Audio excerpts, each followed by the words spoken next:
1 KG టమాటా చట్నీకి కావాల్సిన పదార్థాలు: 1 కేజీ టమాటా ముక్కలు, 50 గ్రాముల పచ్చిమిర్చి తరిగిన పచ్చిమిర్చి ముక్కలు, 1 కట్ట తరిగిన పుదీనా, 1 కట్ట తరిగిన కొత్తిమీర, 2 టీ స్పూన్ల నూనె, కొన్ని ఎల్లిపాయలు, ఉప్పు రుచికి సరిపడా, 50 గ్రాముల చింతపండు, పసుపు చిటికెడు.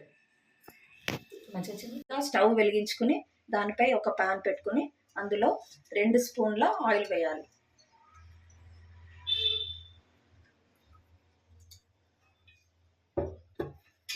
నూనె వేడెక్కిన తర్వాత టమాటా ముక్కలు వేసుకోవాలి. ముందుగా తరిగి పెట్టుకున్న కొత్తిమీర వేసి కొద్దిసేపు మగ్గనివ్వాలి. రుచికి సరిపడా ఉప్పు,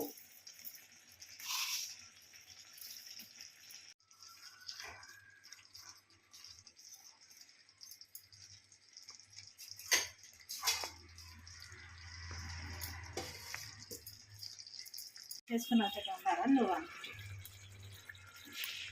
50 గ్రాముల చింతపండు, ఉల్లిపాయలు, చిటికెడు పసుపు. అయిపోయింది. పోపుకి వేసుకుందామా?